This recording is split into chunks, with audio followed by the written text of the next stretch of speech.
to the Doctor Who Marathon. I'm your host McEdam, and today we're going to be talking about Made of Steel, written by Terrance Dicks. Yes, that's right, the classic Doctor Who writer, most known for stories such as The Brain of Morbius, The State of Decay, and more importantly, The Five Doctors, returns to write new series books. He wrote this one, and I believe he also wrote another one, which he also will be tackling, so that's very cool. And this is one of his, I believe it's his first ever time that he's written for something for the new series, with David Tennant and Martha, played by Freema Youngman. I believe I'm terrible at pronouncing names, so I do apologise. She's a phenomenal actress, go check her out. This is a novel which was released around about the time of Series 3. But there's a lot of things to talk about behind the scenes in this. For one, it's one of the few novel stories in the revived era to feature the Cybermen. Despite the Cybermen being a very popular monster, second only to the Daleks, they have made really rare appearances in novel form. You got this, and then years down the line, in 2013 I believe, there was a Cyberman novel called Plague of the Cybermen, and as far as 2021, they're the only Cybermen stories in novel form of the revived series. I mean, sure, there's some short stories in a collection and stuff, but in terms of proper novels, they are the only ones. This story is also the first story that we'll be tackling in the Quick Read adventure range. For those of you who don't know, Quick Read was a book establishing company. They were part of Galaxy, the chocolate making factory, to get readers, specifically older readers, into reading by making easier to read novels. Stuff that would help someone who is dyslexic. So these novels were basically written for someone like me, which is very handful. They're usually about 13 chapters. This book is, just believe, it's literally one page under 100. How amazing is that? Like most, you get full novels, they're like 300, 400 pages. This is just under 100. Very nice. I believe the technical term is novella, a short novel. But there was one released before this one. I Am a Dalek, I believe it was called. And then they released this. And then they also had a handful of stories with the 10th Doctor and the 11th Doctor. And sadly, the Quick Read in terms of the Doctor Who brand was discontinued before they could get to the 12th Doctor era, which is a real shame because I think this kind of format would have fitted him perfectly. But anyway, they're a little bit lighter in tone than your main novels. They're just quick little adventures, or at least quick in terms of your normal novels, but there's nothing really to grip your teeth on in these. They're mainly created to help readers get interested in reading by having these lighter adventures, and obviously the taste of that would get you to want to buy more books. And somehow, instead of the actual BBC books, Terrance Dicks did the Quick Read books,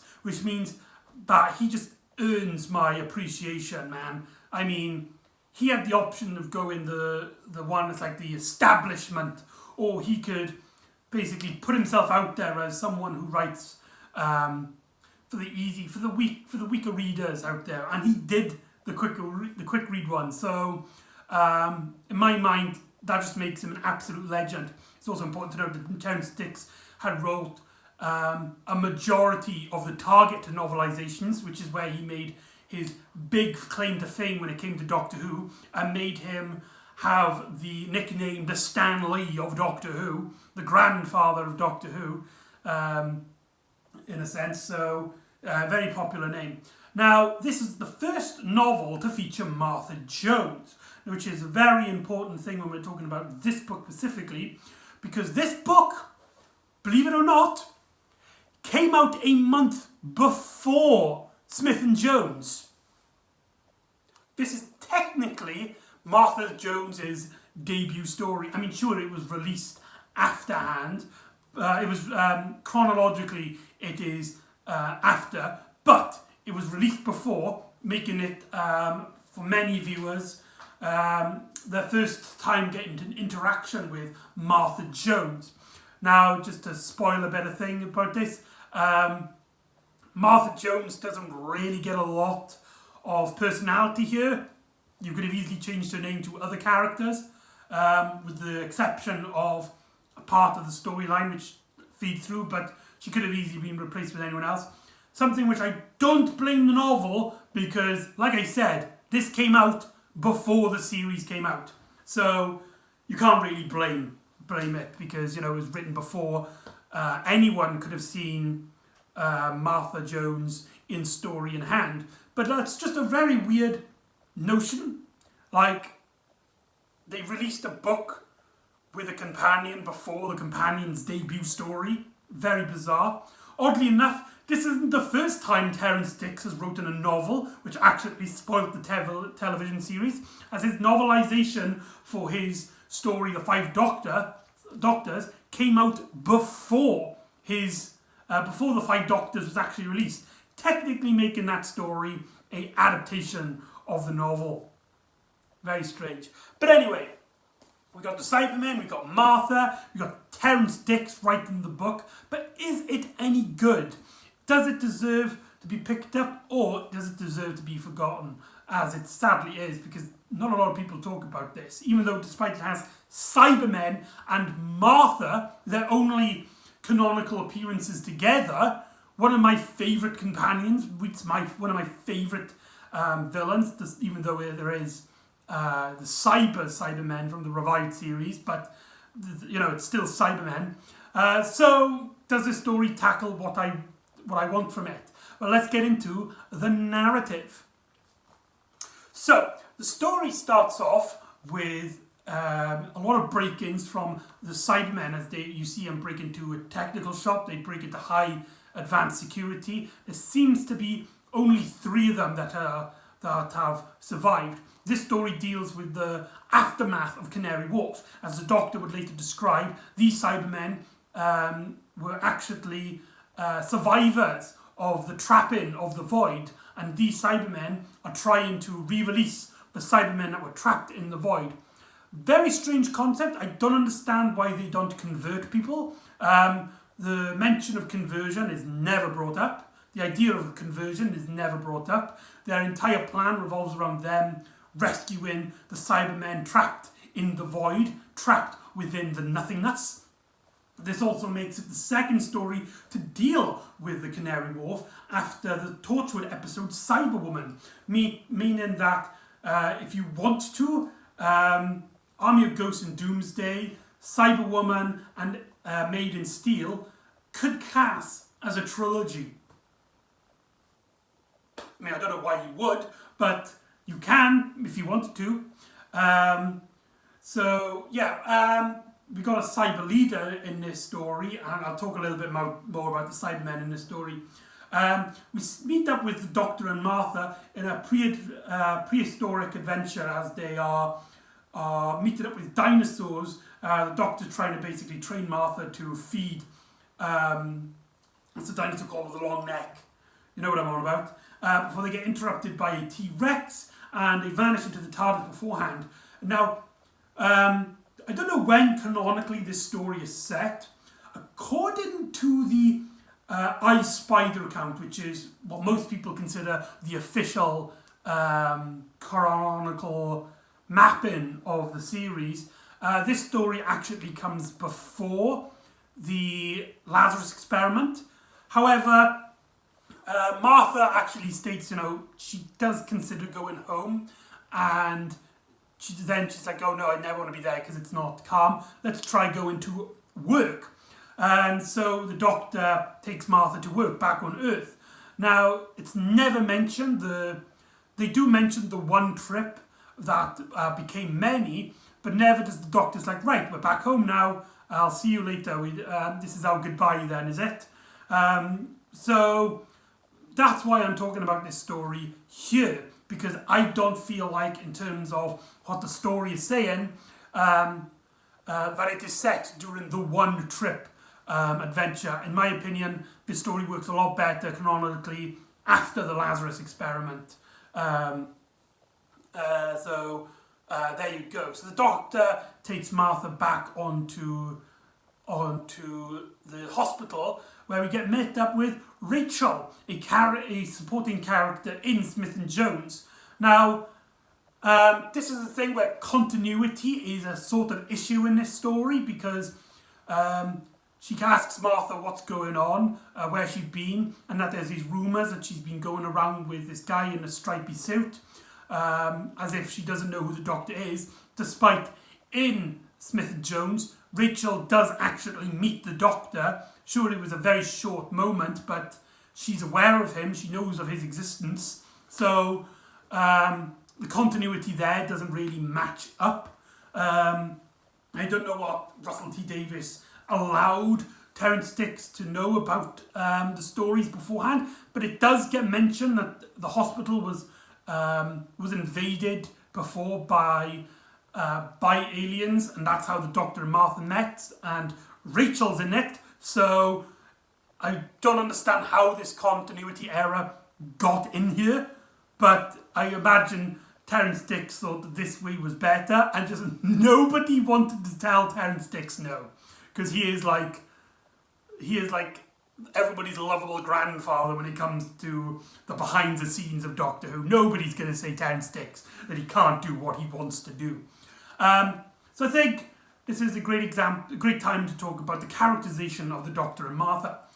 The Doctor, I feel, is spot on. I hear David Tennant's voice every time he's talking, from that quick rambling that he does to the well kind of thing that he does. The way he is action-packed, and it really fits into that Series 3 swashbuckling adventure style that Series 3 was intertwined with.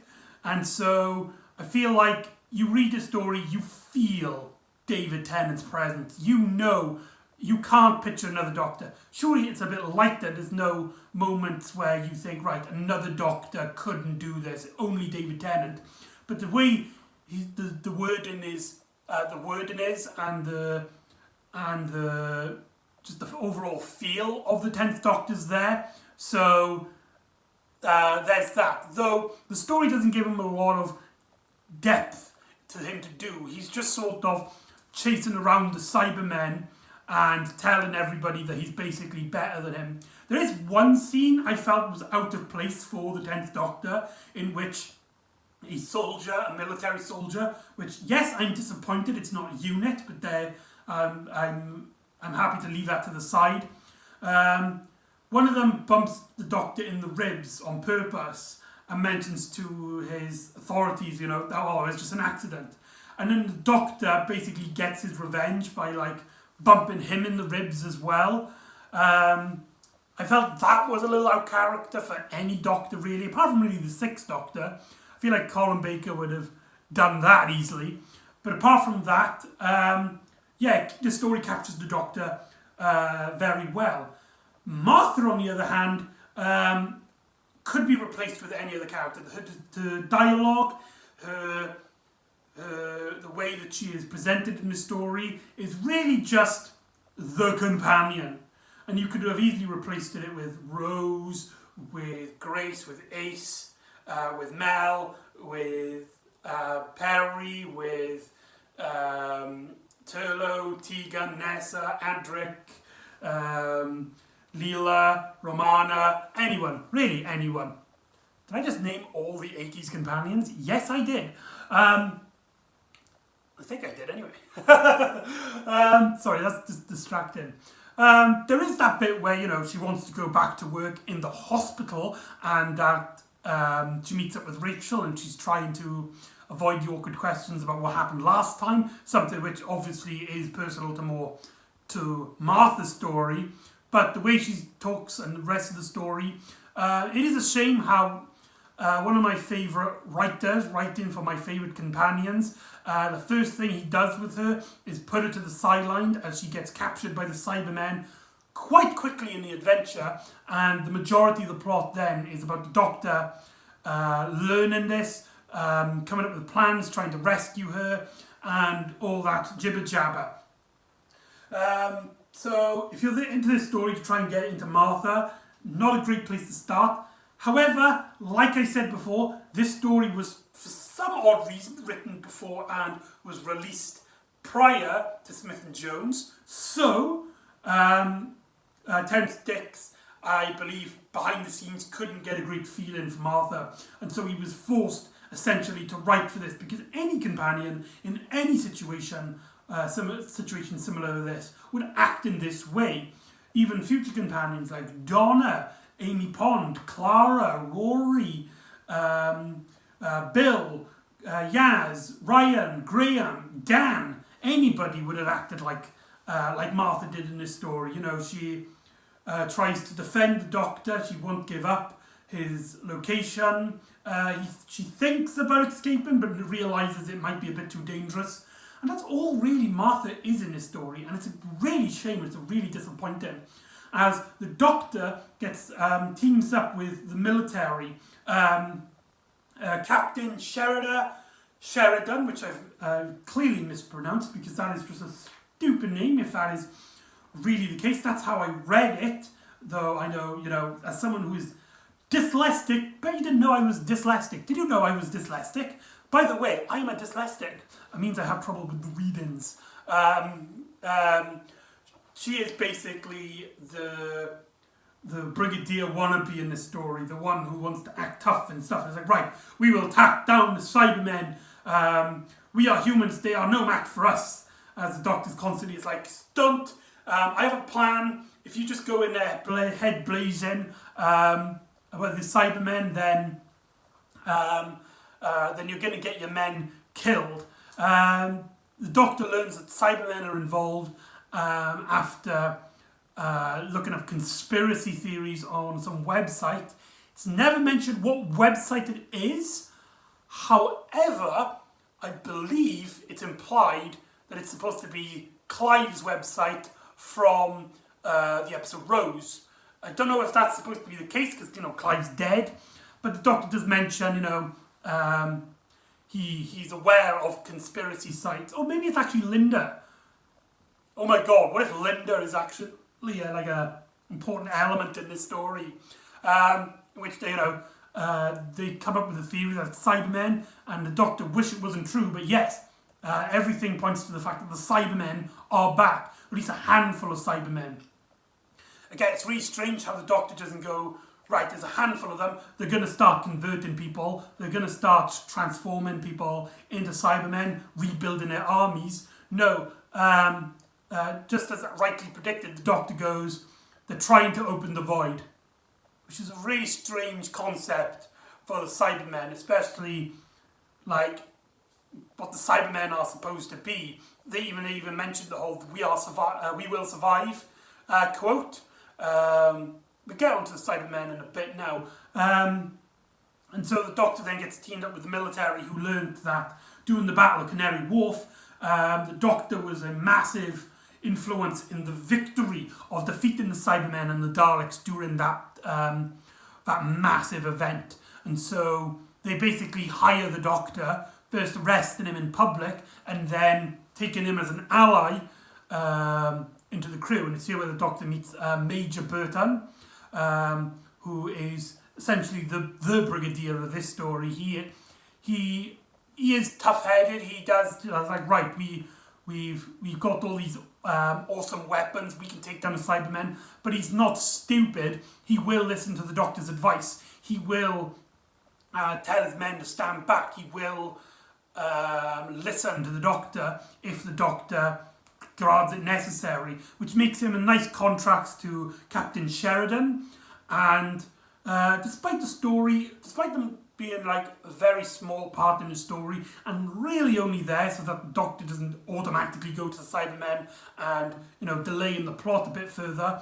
I feel these characters are just likeable enough that you're interested and want to see them make it out in the story, but they're not enough that, you know, you genuinely care about them and you want to know like their backstory and you want to see like a spin-off with them.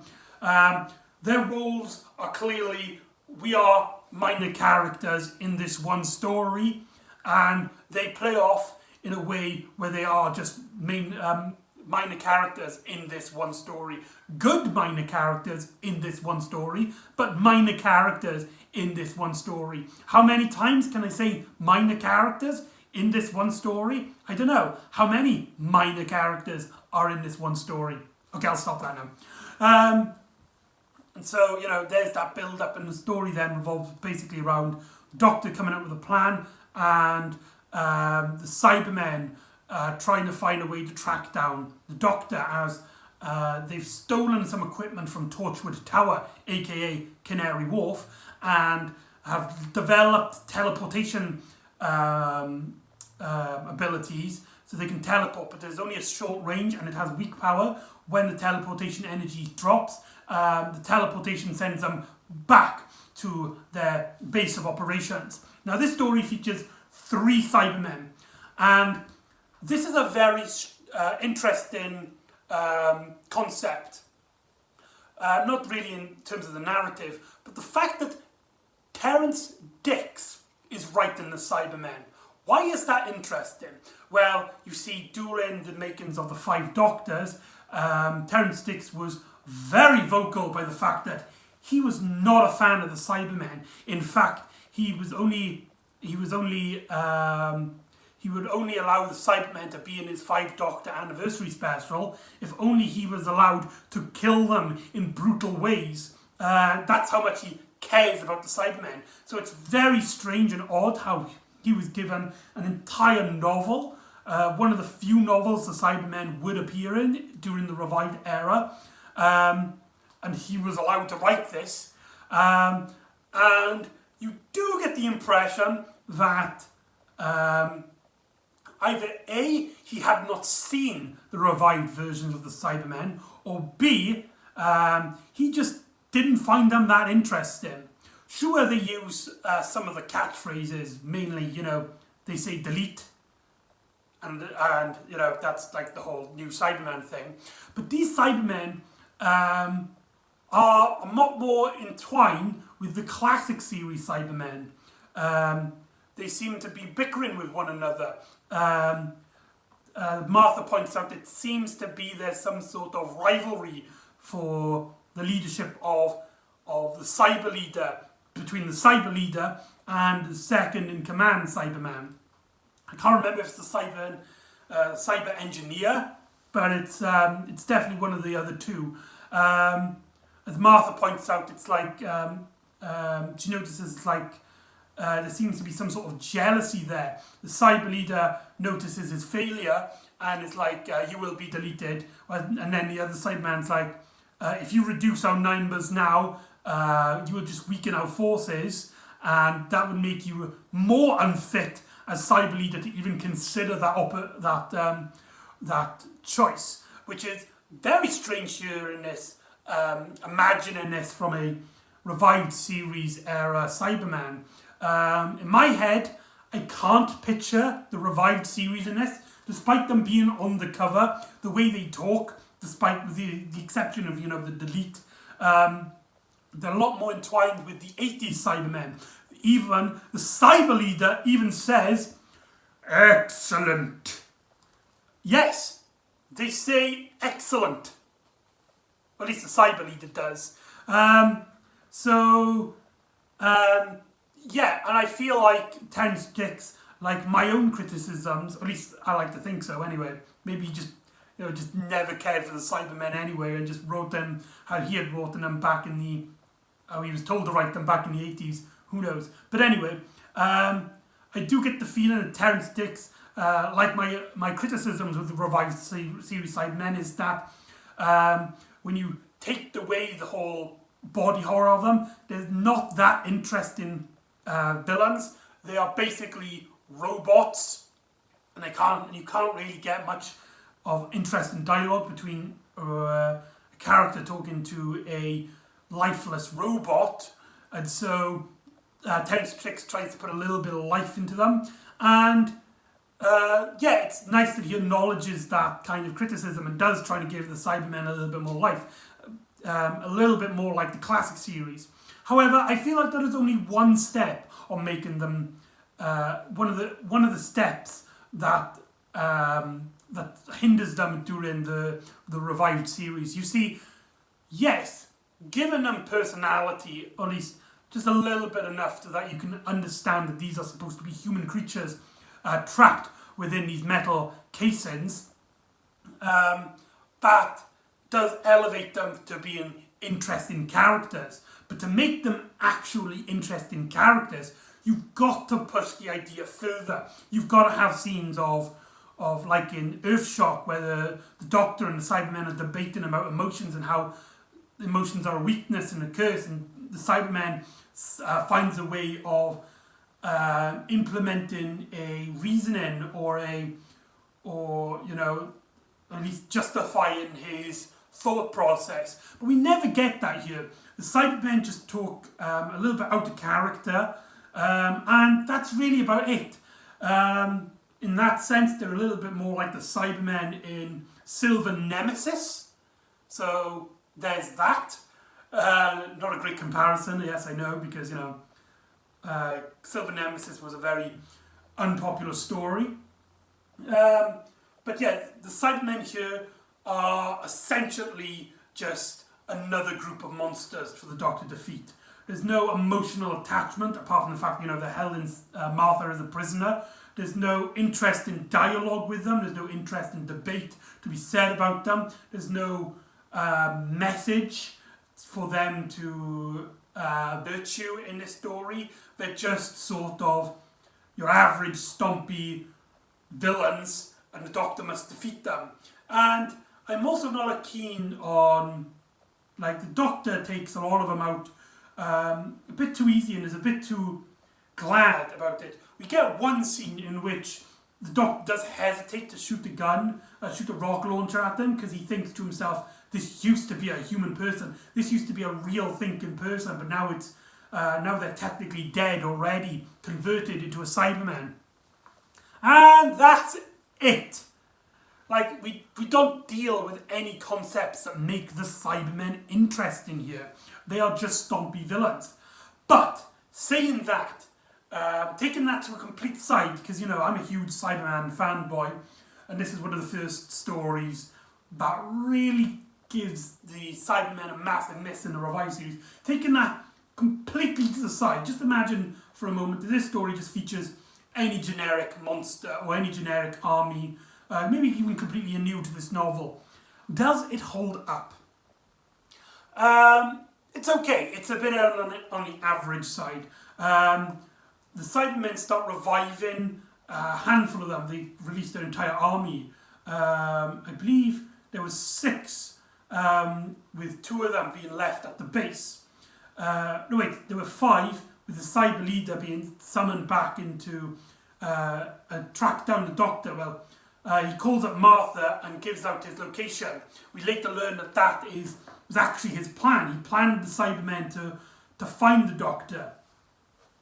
And the Cybermen then go attack the military base the Doctor was in, and so they start blood firing and gun firing. Now, the Doctor's plan here doesn't make a lick of sense to me. The Doctor, realising, you know, the Cybermen have Martha, and he gives them their location, gives her his location. It's like, I'm at the blah blah blah, where are you? And she talks, and then they track him down, and the Cybermen is like, haha, we know where you are.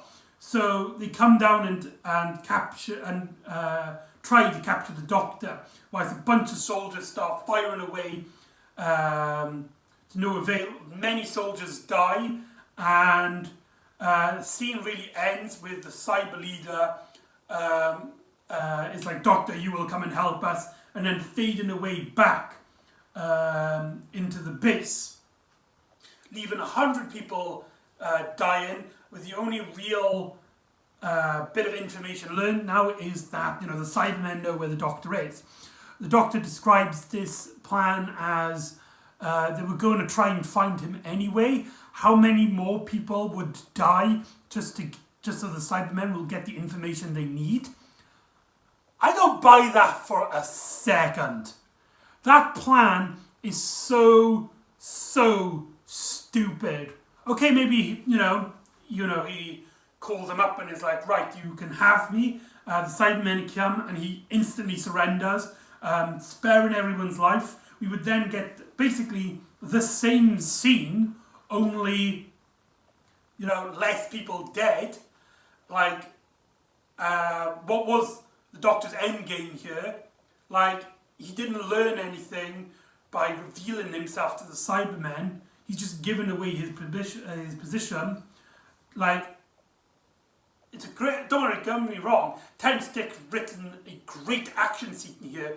There's a lot of great intense moments. The bit where we learn that there's these 3 like rocket launchers which can take down a Cybermen, and we get some really very descriptive text of dialogue of the action taking place, despite no named characters being revolved in this battle until the very end, when Major Burton gets his hand on the last rocket launcher and destroys one of them with the help of the Doctor, but is killed by the Cyber leader.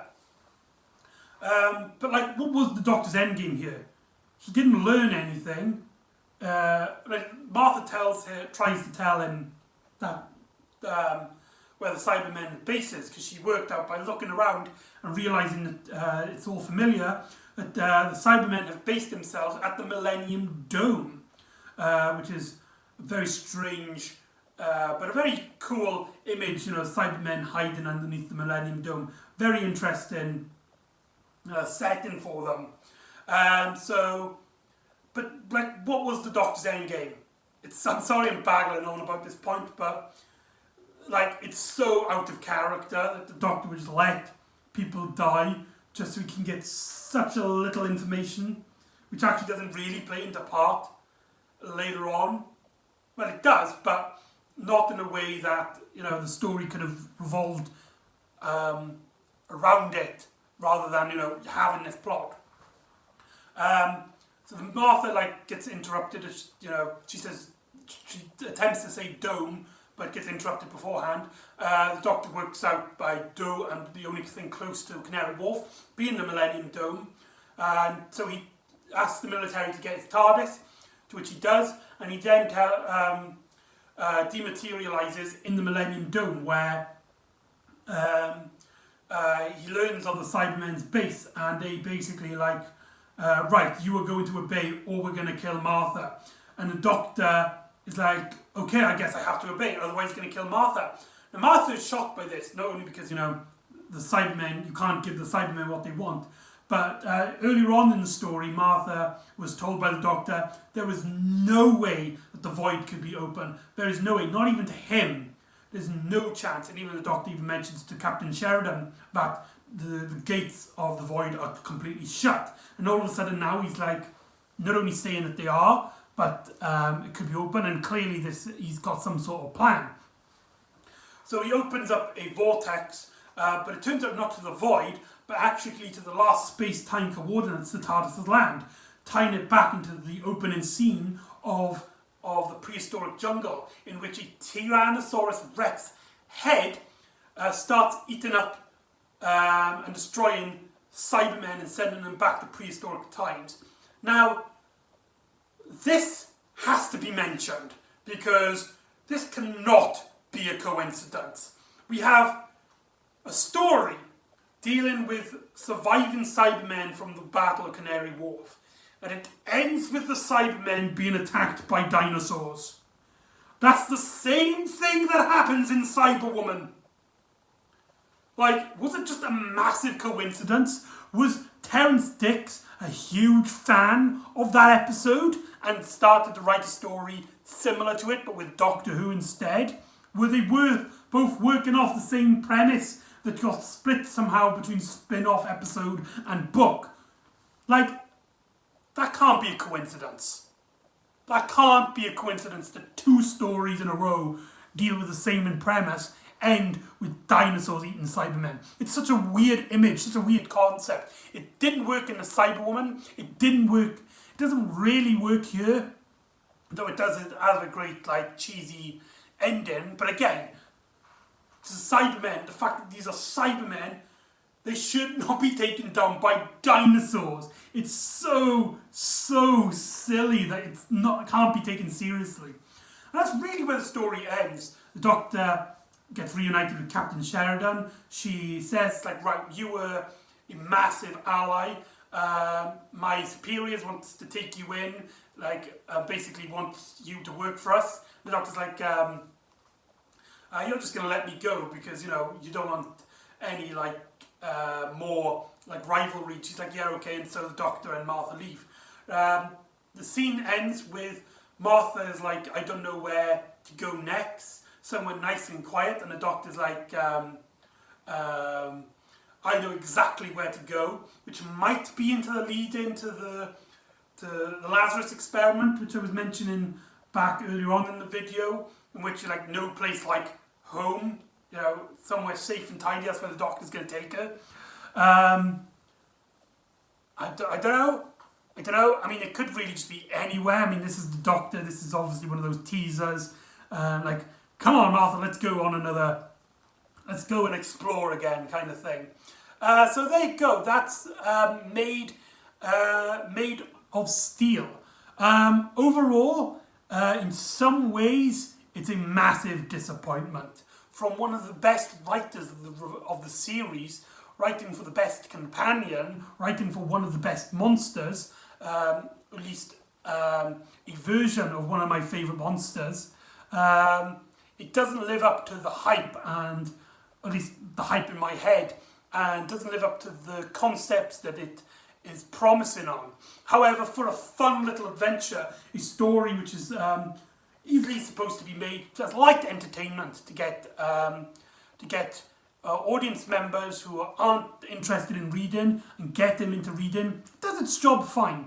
And I feel like at the end of the day, that's what this novel was trying to do. It wasn't trying to be something hard-hitting. It wasn't supposed to like be this in-depth analysis of the Cybermen and an in-depth analysis on Martha's character.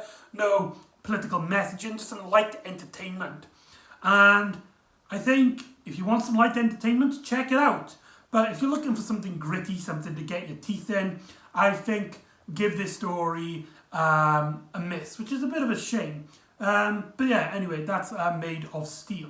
So join me next time where we find out more about Torchwood, and Tashika finally gets an episode to herself. So join me next time for Greeks, Bearing, Gifts, and I'll see you next time on the Doctor Who Marathon. Ta-ra!